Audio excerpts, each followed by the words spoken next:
Welcome to the Profit Answer Man, Brad. It's great to have you join us today. Thank you. Excited to be here. Can you share a little bit about yourself and your business? Yeah, so my name is Brad Martineau. First and foremost, before we get to the business, been married for 23 years. I got 5 kids. Recently found out that, so my oldest one is married, so I've got a son-in-law as well. And then I just recently found out that we got a granddaughter on the way, so that'll be coming up soon. I know I have a lot of gray in the beard, but I don't feel nearly old enough to be talking about myself as a grandpa. But outside of that, I love fitted hats and I love basketball. So I still play. I try to, and I love to coach. And that pretty much, like, now you know everything about me. From a business standpoint, I have 2 primary businesses that I started and run. One of them is called Sixth Division, and we help entrepreneurs. Ultimately, what we want to do is help them build a smooth scaling business, one that lets them get the results that they want without having to sacrifice their life and their soul. I feel like that might be a theme that comes up today. And we do it specifically by helping them corral all of the technology, strategies, and ideas that they're trying to put into place about how to get clients and make them happy. And we help them make it easy and organized so they can do it faster and get better results. And then I have a software side of sort of the Brad Martineau world of business. It's called Plus This. And we build tools to help entrepreneurs do all the things that I just talked about on the Sixth Division side. So we got a handful of tools over there on that side. So that's it. All of my entrepreneurial endeavors to date have been aimed at the entrepreneur. My personal sweet spot preference is the 6 figures, trying to get to multiple 6 figures into 7 figures, even into early 7 figures. Once you get beyond that, it's like, you've reached a level of success that you probably have the resources you need. We have clients that are in that realm, but I really love I'm trying to make this thing work. How do I make it work? Because somewhere in the multiple 6 figures to early 7 figures, like, it just changes your life. And that for me is where the fun comes into play. I deal with a lot of 7-figure business owners that still haven't figured it out. Yes. It's when you get into the mid to high 7 figures, it's like, really what it is like, well, there's so many other layers. It's like somebody else can go unravel that ball of wax. I like when it's more like, no, we're at the entrepreneur level and we can really see a massive impact there. And like I said, we've got clients there, but you're 100% right. That's like one of the big misnomers is as soon as I get there, like, things just work. No, they're harder to make work. It's actually easier when you're smaller and you have less resources that are moving around. It actually gets harder. And, sometimes you just have to learn that through painful experience. But yeah, 100%. And I think there's that dip. There's the dip that starts to happen, I think, when you've hit about $500,000, and it probably troughs out at about 2 to 3 million, where, oh my God, look at all my revenue. Why aren't I making any money? And then it starts to come back up. And at 5 million, you've got enough money to pay for all the people you need to do all the things. But you got to get through. You got to have a plan to get through the dip. Or you can create a business that doesn't take you through the dip. Yes. And if you are not intentional and aware and don't have a really clear plan, the dip will be unnecessarily large. So there is a dip because you got to invest in the infrastructure, but a lot of people are like, oh, I guess this is just the dip that I'm in or whatever. There's that book about like leaps or whatever. Like, there's certain places in your business where you just like, you make way less money. It's like, yeah, but you don't always have to make way less money. You could make more money. It is going to be a little bit less, but it doesn't necessarily have to be that much of a dip. It just depends on how well you're prepared and you're clear on what you want. And I think part of it also is understanding what that growth looks like. And what I find is too often entrepreneurs build before it's there, or they hire before they need it. And that's what causes the dip. Whereas if they would do a better job of timing how and when and scaling into it instead of stepping into it, they could avoid parts of that. Yeah, I could pull out some painful past stories in my entrepreneurial journey that might exactly fall into what you're talking about. But yes, 100%. Let's talk about that. Okay, let's do. All right, so the one that comes to mind specifically, so on the Sixth Division side, we got a multiple 7-figure coaching and agency company. We started out, we grew, we did 7 figures in our first year, and then we just kind of kept methodically growing. We got to the point where I think this happened when we were sitting right around $3 million a year in revenue. And we had, so you almost described it like verbatim. We had anticipated like, well, here's how we're going to grow. We're going to get to these numbers because they're the thing that we put into the Excel spreadsheet and on the whiteboard. So that's what we're going to get to. And in order to do that, we're going to need people, and we need to have really good people because we want to deliver amazing quality for our clients. So we're going to go hire them, and then we'll sell into having those clients. And then what happened is we hired them, and I don't know, this crazy thing happened. We didn't hit all of our crazy projections about how we were going to sell directly into that.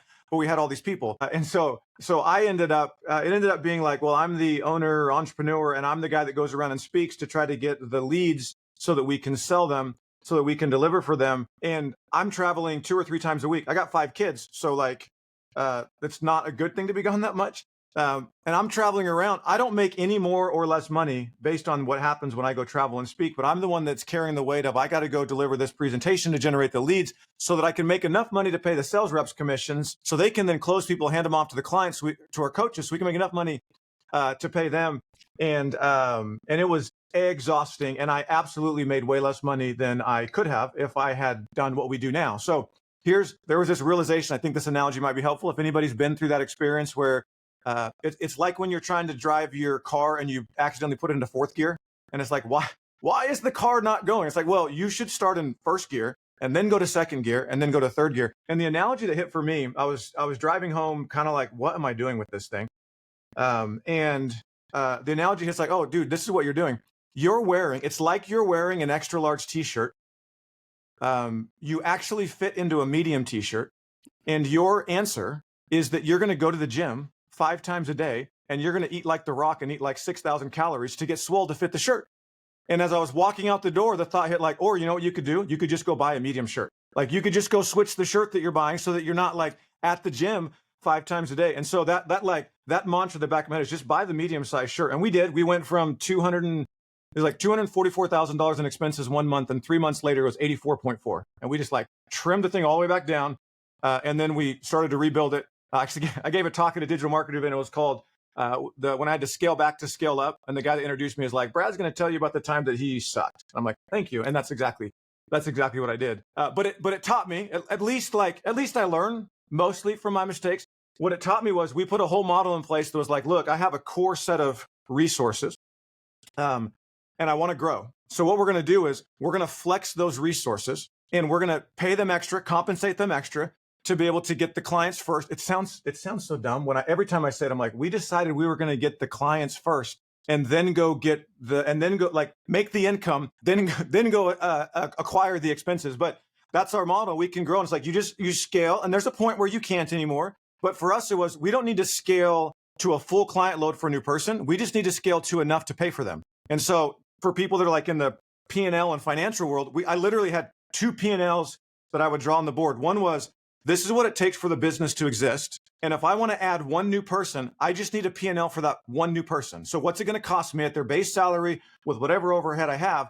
And I just need to make enough money to pay for that person on top of my regular. So if my regular P&L number, let's just go even numbers, is $100,000 covers all the expenses, I'm going to hire a new person in between salary and benefits and whatever other stuff we do. Let's just say it's $10,000 total will cover them. And I charge $2,500 a client. Then I need to get 4 clients above and beyond my normal regular load, spread them out across my current team members, and then I can go hire that person, and they're paid for. And while we're trying to hire that person, I have $10,000 that I can use to compensate the people that are currently in the organization for the extra work that they're doing until this person gets up and running. And it was like, oh, hey, we probably could have done that first. I don't know, like buy a medium-sized shirt, go to the gym, get too big for the medium-sized shirt, then go buy a large shirt. It's like, it's just so obvious, but it wasn't. And it sucked. And if you're in that situation, I'm sorry, but there is hope. There is hope to get out of it. So that was literally my experience. And it's exactly what you were describing. So I'll go with the gym analogy because I like to lift. I didn't go in the gym, sit down on the bench and load it with weights and go, let me see if I can lift this. Because I was scared enough with an empty bar the first time I did it. You start with an empty bar and you get your reps and sets in, and then you start adding a little bit of weight. And when you can lift that and you do it comfortably, you add a little bit more weight and then you do it comfortably. And it's the same thing you're talking about. And what I'll talk to business owners about is you can flex up. Maybe you've got a couple people who are willing to work part-time, who, they don't want to be with you full-time. They'll come in, they're like, oh, if you get busy, call me. I'll do a little bit, but then I want to go away. Hey, those are my flex people that allow you to build up. And that's one way to do it. The other is to have, depending on the business, subcontractors. And so, we have our core people. When we start to build, we use subs, depending again the business. And then when we can hire, then we hire. But you always want to make sure that you can always support your core team, even if there's a little bit of a pullback. And you Yeah. got to be aware of that because nobody ever wants to let somebody go. Yeah. And Well, and the that's other the key. Yeah, the other piece I would throw in there too, and this will go back to your weightlifting analogy. So all of that is like you got to make sure you take care of your core, and then you got to have a plan for expansion and like flexing up or flexing down, where you don't get to that, right? It's kind of like if your personal budget is so razor thin that if one thing goes wrong, everything falls apart. Like you probably don't have enough buffer for flexing up and flexing down and handling situations. The other side of it is the way that you can get more room for flexing is actually in how you run the business. Like it's the systems and the processes that run your business. And one of the things that we found that was really important is we could take our current team and they could be the flex because we baked in extra bandwidth for them. But then what we also did is we said, before we go do this, we're going to get really, really clear about exactly what happens when a client signs up, about exactly how we sell, about exactly how we do every part of this so that you're not spending any unnecessary time or energy. And then by doing that, it takes them less time to actually work with clients, which means they have more time to take on more clients. So I didn't actually even incur any extra cost to allow myself to flex. The equivalent in the weight room for me would be you can start with a low weight. If your form is really, really bad, you'll get stronger, but there will come a time where it will all fall apart. So it's a little bit of a false sense of security because you're going to start to get up and then at some point you're going to hurt yourself when you get to a certain weight because your mechanics are off. Your process of how you're lifting the weight is off.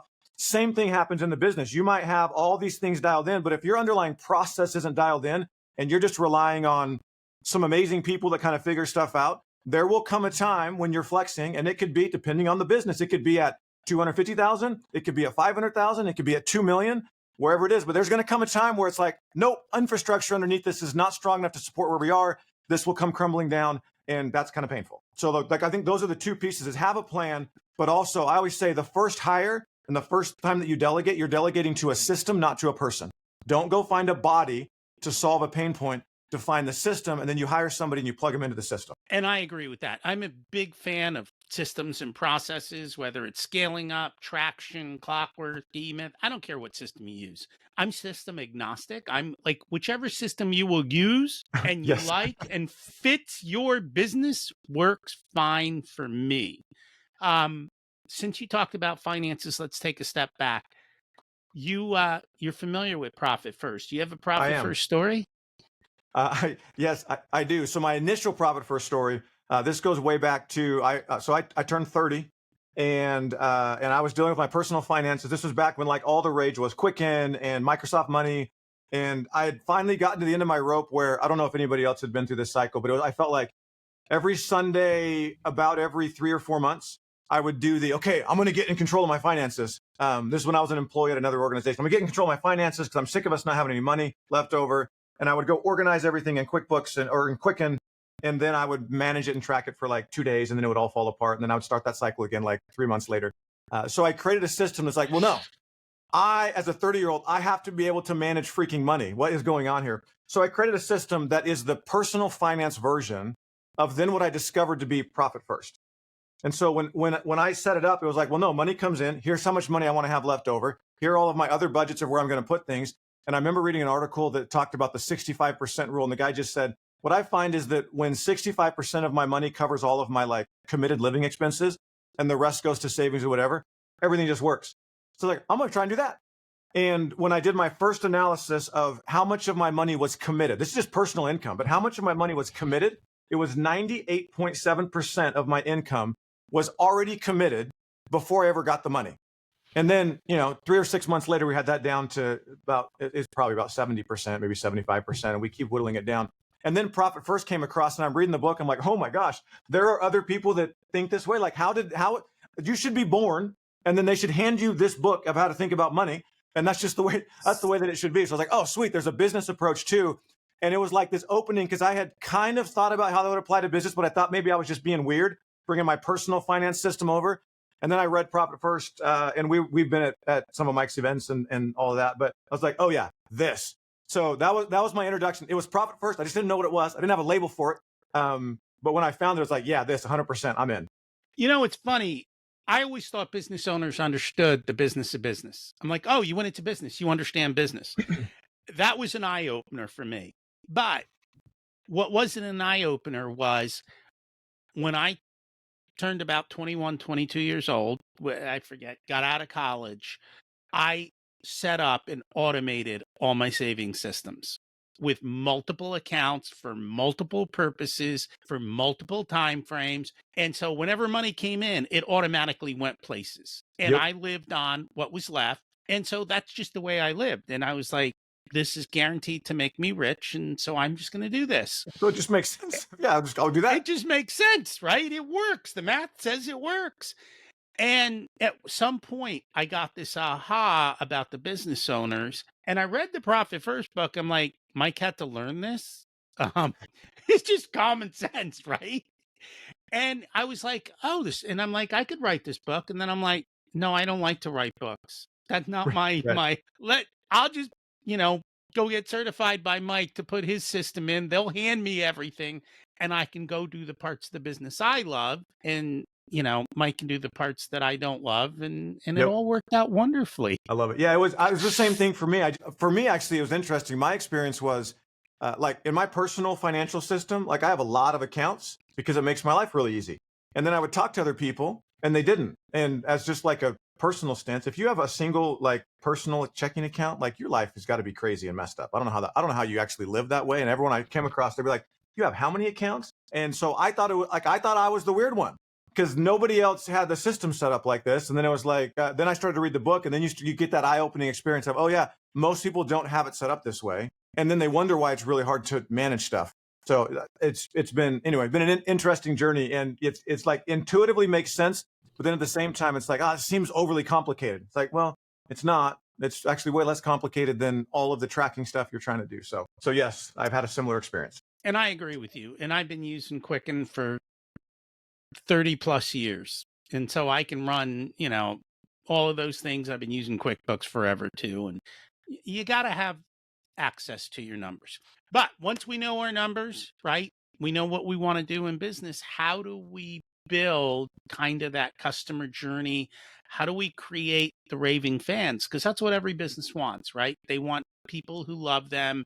They want people that they can attract without having to kill themselves to do it. Yeah. So, okay. So one thing I want to hit on before I answer that question, just real quick, because I think it's an important piece, and I want to make sure it doesn't get lost in what we just talked about. Because your statement is like, yeah, so now we know our numbers, and in that, the very first thing is not just are you familiar with what the numbers are, do you know what you want them to be, and have you actually vetted that? So I have a thing that I share with people. I got a video on my YouTube channel. We can probably give people a link to it. We talk about, I call it the return. And it's before we talk about how do we get my clients and how to make that all run and how do I make my business run better. I think the first question you have to answer is you got to have a really clear picture of what are you trying to get out of it. And before we even hopped on, the very first thing you said is like, yeah, I just sort of like reverse engineered my business to be like, well, this is what I want. So I'm going to make my business run this way. And it's kind of a casual statement that you just throw out, but I think it's the same. It's kind of the same thing. Like, doesn't everybody think that way? And what I found is, no, it actually takes, like in a lot of cases, like, no, just stop and decide what you want. And you got to look at, it's beyond money. It's time, energy, and money, but you got to decide what you want to have a crystal clear picture. And then we can have a real serious conversation about how am I going to organize my business and how am I going to build my business so that it gives me what I want. The phrase we like to throw around a lot is, it's how do you build the business that you actually want? So it'll give you the outcome rather than just a business that you wake up one day and unfortunately have. And I have had times in my life where the second half of that statement applied to me. And there may be people listening that currently are like, yeah, the second half of that statement applies to me. And so the first thing to find out is, or to decide is, what do I want as an outcome? Like, what is the job of this business to deliver to me? And then we can talk about and actually make decisions in the business so that it will actually give me the things that I want. You did some finger waving like you had something to add before we jump I in. just want to make one point because I want to drive this one home. Most people are focused on top line revenue. I don't care what the top line is. I care what you take home. Amen.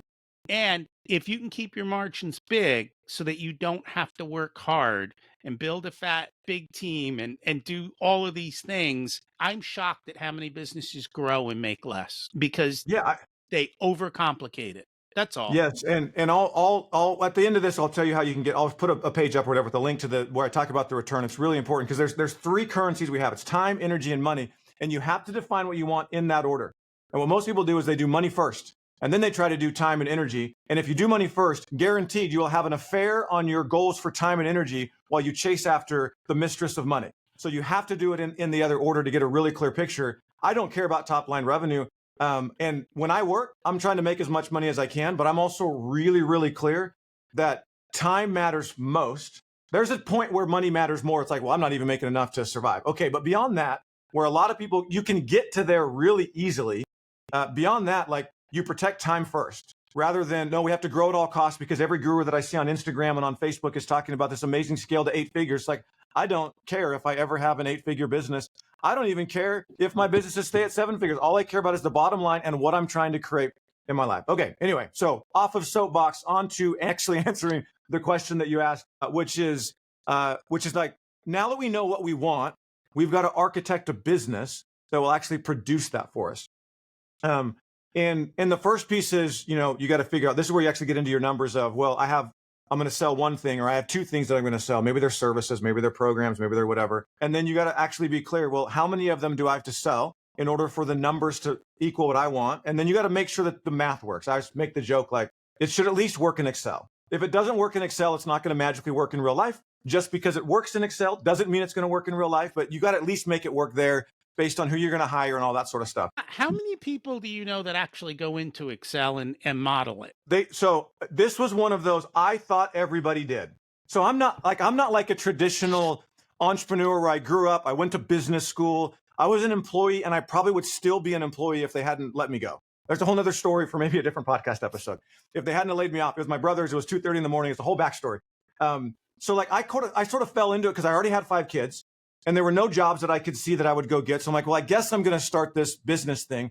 So like, I didn't have any formal structured training around business at all, but it did intuitively make sense that I should know what my numbers look like. And so I got into Excel and I just assumed everybody else did. And then I started talking to them. And what happens is entrepreneurs are really good at describing, they're really good at using words that make it sound like they're doing what you're talking about, but they're not. So it's like, hey, so you got like a financial model? Oh yeah, I totally got a financial model. And then you dig into it and it's like, oh, your financial model is that you sell this thing for $2,000 a month. That is not a financial model. How many are you going to sell? And then how many people do you need staffed in order to sell them? And how many people do you need staffed in order to deliver them? And how many can they actually handle? And are you creating roles that are realistic, or are these people going to want to leave in like a week because you've overwhelmed them, even though the numbers look cute for you? So I have been drastically surprised by how many people are afraid to get in and actually just run the numbers. And when I've done it with clients, I've had a lot of clients that are like, oh, if I keep going down this path, I will not get where I want to go. And I'm like, well, I'm sorry and thank you at the same time. Like better that we know it now. So surprisingly, not as many people as I would have thought. Okay, so it's know what you want, outcome. Second thing is you got to have this financial model. Then we get into, cool, now I know the things that I'm selling. Now we got to figure out the systems of how we're going to go about selling. And I'm gonna talk, like, these principles apply regardless of the type of thing that you sell.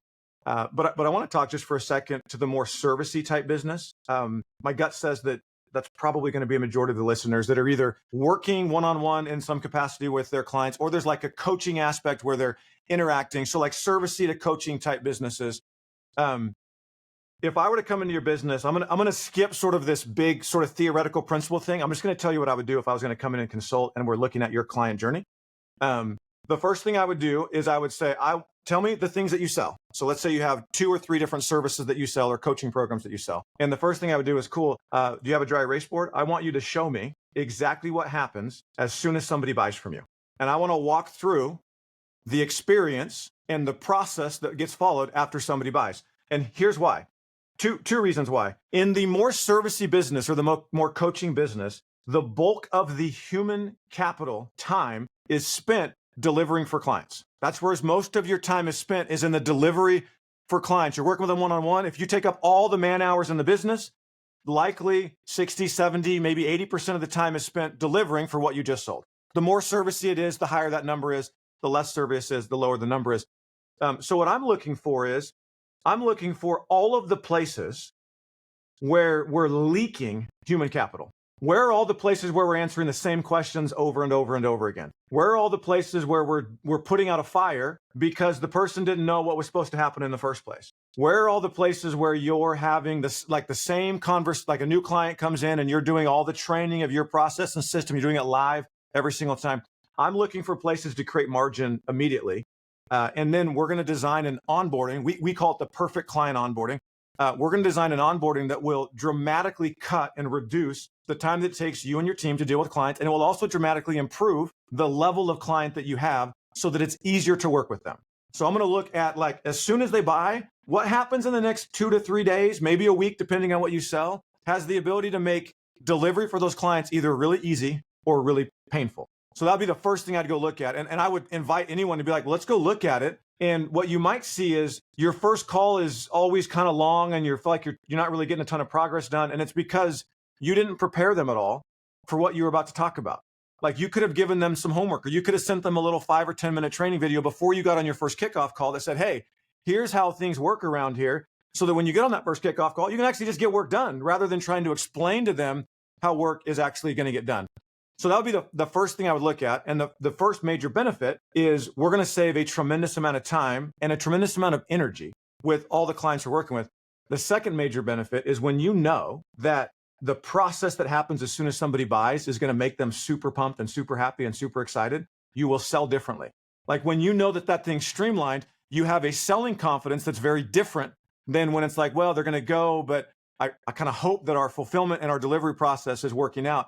So that's where I would start is, what is the process? It should be defined, it should be documented, and we're looking for how to deliver in a way where we can dramatically reduce the time and energy it takes to deliver for clients. So there's a couple other pieces I would probably get into, but that's the first one. So I'll do a pause because my guess is you probably have some insights or thoughts or stuff to add into the conversation. I just assumed everyone did that. I know I do it. Sorry. I just assume these things, They're common sense. Yeah, and the for those that are listening, if I dive into this, this is one of those kind of tricky conversations too, where people are like, well, yeah, I send some stuff. So let me tell a story that I think will illustrate maybe the magnitude to which you can really leverage this. We had a client, his name's Chris Smith, and the current name of his company is called The Possibility Company. Really, really good dude. When we met him, he was like a freelance solo coach person that would help you uncover the story of your business, like your main brand identity and how to talk about it so that you could sell more. It's called the Campfire Effect at the time. And so we hired him to come do some work with us, to do like a 1-day workshop with our team. And so we had our whole team there. He came in and we're starting to go through things, and we're starting to like wrap our head around what he wants us to be thinking about. And he started like 10. It was probably like 2 or 2:30 when it was like, oh, like I'm really getting this. Like, our team was like, oh, we're starting to see how this thing really clicks. And then we were done at 4. And it was a 1-day workshop. And so what happened is we spent from 10 until 2 or 2:30 basically getting warmed up. And then it was from 2:30 to 4 is like when we actually started to really do stuff. And then we were done. And so then what happened is, like, we have a ton of questions. So now we become the client after that 1-day event where he wants to walk out of the 1-day event and be done. Now we've got a bunch of questions. So, he's making up like, okay, we'll hop on another call. We'll do another, whatever. And then this 1-day thing turns into a 1 day plus 3 weeks type thing. And so we started to work. I was like, hey, here's what you ought to do. You ought to create a course, but not so you can sell the info course and live the digital marketer's dream where you never have to work another day in your life. But you should create a course that you're going to use as the precursor to your workshop. And so we're going to take what you did from 10 until 2:30, and we're going to put it into 30 to 45 minutes worth of training videos. And then the next time you do your workshop, we're going to actually say, you're going to tell people, by the way, when they buy, you're going to tell them like, hey, here's what's going to happen. And they're going to get access to this, and they're going to go watch it, and they're going to get warmed up on their own. And then they're going to show up to the workshop. And then what used to happen at 2:30 or 3 is now going to happen at 10 o'clock on the dot, like already ready to go. And now you got an entire day to make progress. So all that happened for him was he went from charging. I said, what did you used to charge? He's like, literally whatever people would pay. Like, I would do some stuff with like bigger corporations. They'd pay me 10 grand. I would do like $1,000 for somebody else. It was like a 1-day deal. And within like 1 or 2 months, it had shifted. He was charging $15,000 consistently. It was a 2-day event. And he's like, I got more done in the first day of the 2-day event than we would get done in the first day plus an entire year of coaching, because he prepared the people for what was happening. And I could tell you story after story after story after story of how that worked. We've done the same thing in our businesses. So when you look at the process of how somebody comes on, it's not just an experience that's like, I want to make them happy. You're actually preparing them and you're looking ahead and saying, where are all the places where questions are going to come up? And how can I, without vomiting on them and giving them a list of 400 things to do, because that'll go the wrong direction, how can I make it feel easy, but actually upgrade who the client is so that when they show up to work with me, they're super easy? And that was just about getting value out of it. The other elements when you do this right is like your clients are just easy to work with. You just establish this is how we're gonna work together. So anyway, it's all part of it. Like I said, it's part of a thing we do called the perfect client onboarding, where we like walk through here are the pieces and the different elements of collateral you want to send. But that would be the first thing. It provides immediate buffer and margin in the organization. And then also it will boost sales confidence, and you'll actually be excited, but like, just trust me, just get in the process, because this thing's going to it's going to roll. And then that will set you up so that as you need to flex, you have more room to flex. So that would absolutely be the first place. It's the first place I would start in any business. Is we're going to go look at that and make sure that it's actually dialed in and it actually is doing what we want it to do. There's no sense in flooding a whole bunch of new people or doing a bunch of things up the chain as far as leads or prospects if we can't crush it in a systematic way for the people that we have. And I just want to kind of apply this to every business, right? You're talking more in this case in the coaching business, but this is kind of the same thing that happens in McDonald's, right? Oh, you yeah. walk up to the register, you order a burger, there's a whole system back there to get that burger to you quickly. And they know how to do that.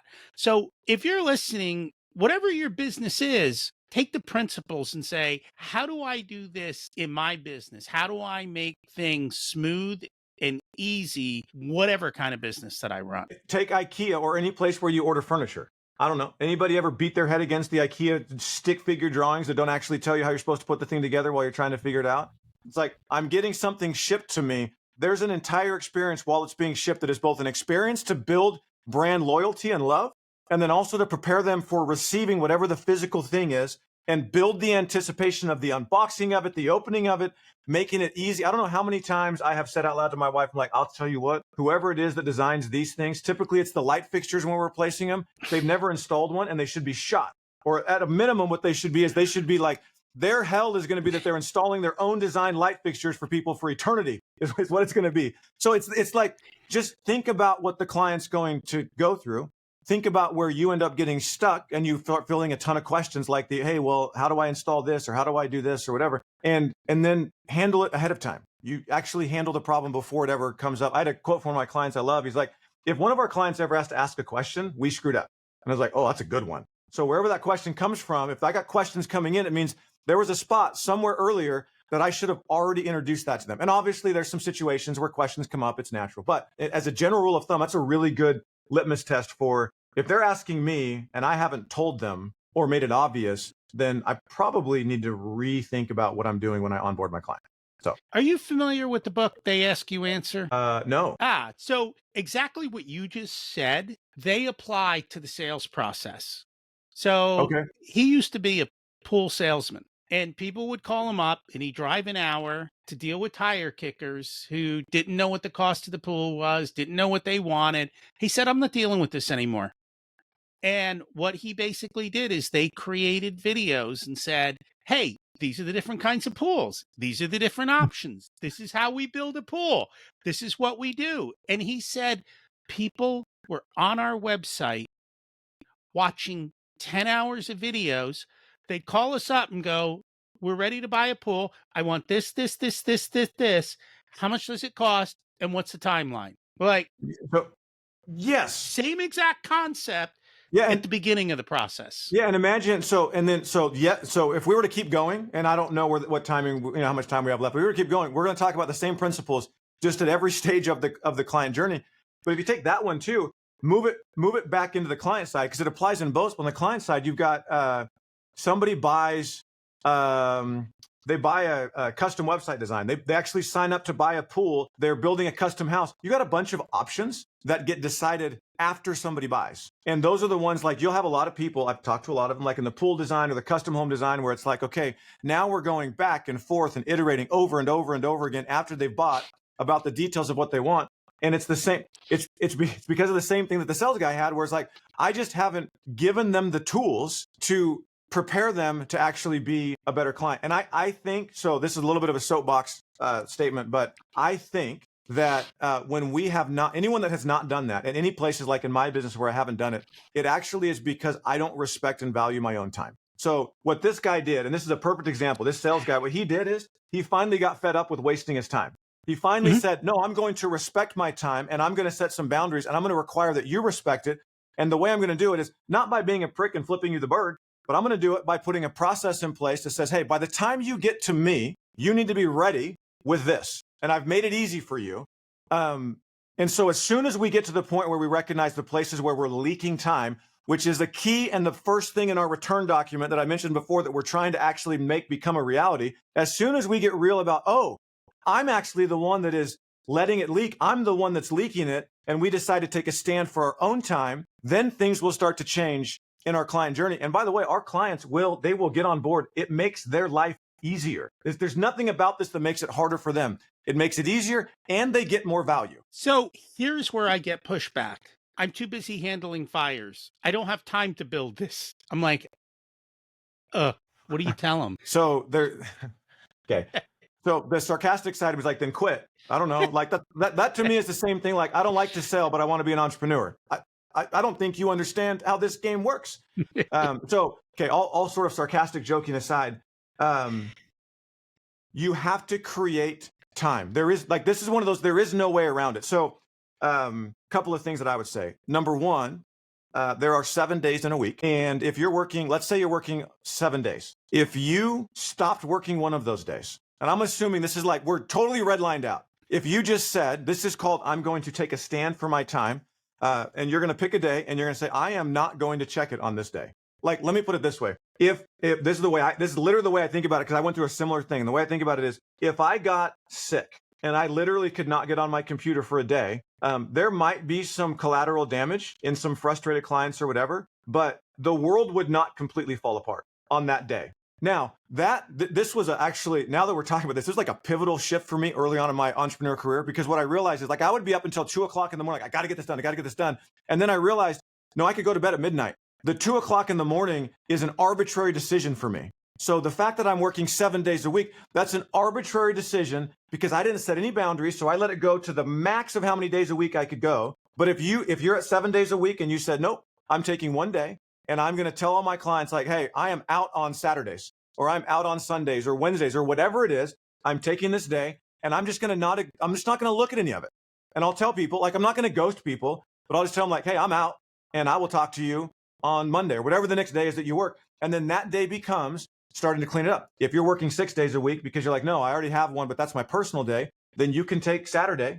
And it doesn't take, it's not like it's a 5-year process. This is something that you can install like in the next couple of weeks and you just carve out a time and you're like, look, there's crap over there. There's fires over there. I'm going to do everything I can during business to handle that. And then I'm going to create some time that is not during business, but it's to work on business. Another good analogy, just real quick, that I came up literally this week when I was talking to somebody is, it's like at the house, you have chores and then you have like remodel projects. In the business, you have chores and you have remodel projects. And what people do is they're like, well, I just have too many chores. No, just decide that your chores are going to happen Monday through Friday and then give yourself some time on Saturday or Monday through Thursday and the first half of Friday. But you've got to carve out time. If you literally cannot carve out time, then your business model is so poorly broken that you should blow it up anyway. Like there's no other way around it. So just decide to carve out some time. Maybe you'll lose a client and that might be what you need to get your system in place so that when you rebuild, right? Maybe you need to scale back to scale up and like, well, I'm just going to let that client go. And then I'm going to use that time to work on my own business and then I'll move it forward. So it's one of those, it's kind of a hard truth, but it also is, it's the reality. And the only way around it is you have to create the time. You got to have enough respect for your own time to create the time to build the systems that then give you time back. And I agree with you. We got a couple minutes left. Is there anything you want to make sure that we cover today? No, nothing else. All I was thinking if there's anything new. I'm like, no, I would just do a recap, which is number one, make sure you know what it like your business has a job and the first job is not to serve your clients. It's actually to give you what you wanted out of the business. You get that by delivering for your clients what it is that they want and what they need. So first be clear on what you want. We'll give a link here in a second, but I've got, like I said, I got a YouTube video where I walk through, there's a whole worksheet and a process to define it. I'll give you guys access to that. You can just go get it. Second piece is you got to have a financial plan. Like you got to have, be clear with now, what does the business need to look like for that to work? And Excel is going to be the easiest way to do it. You could technically do it on a dry erase board. You're going to do a lot of manual math, but you have to be able to, you got to have something that says, now here's what I sell, how many I sell, what I'm selling it for. Here's the staffing. That is a plan that actually gets there. And then on the client side, obviously there's more we could talk about, but if I'm going one thing about getting clients and making it more systematic, I call it starting after the dollar sign. What happens as soon as somebody buys and walk through the process we talked about? In fact, I can give, we have this thing I call the perfect client onboarding.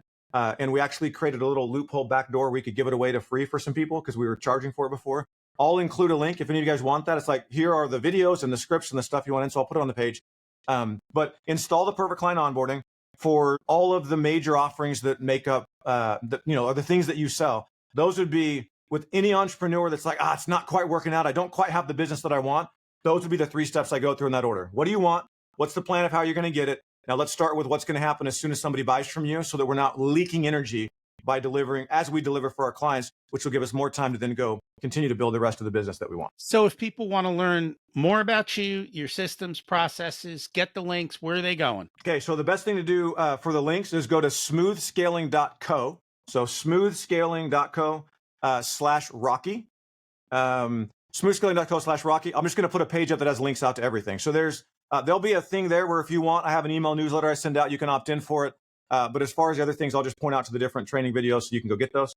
And then if you want to connect directly with me, a couple of ways. You could email me if you have any questions or whatever. It's brad@sixthdivision.com. You can find that. So brad@sixthdivision.com. And then I'm on Facebook and Instagram would be the ones where I'm the most active. I technically have some stuff on LinkedIn, but I'm not really super active there. So just facebook.com/Brad. You can find me on Facebook or find me on Instagram. But reach out. Happy to help with any questions that I can. And then check out this smoothscaling.co/Rocky, and I'll plug all the stuff there.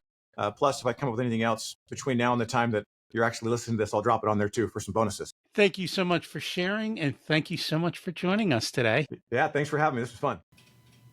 Thanks for listening to this unedited video of the Profit Answer Man podcast. If you'd like to catch the full episode and learn more about what we do, check us out at profitcomesfirst.com.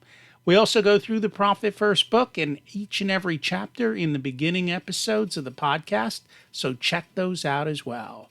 Thanks for listening, and here's to you having a more profitable and growing business.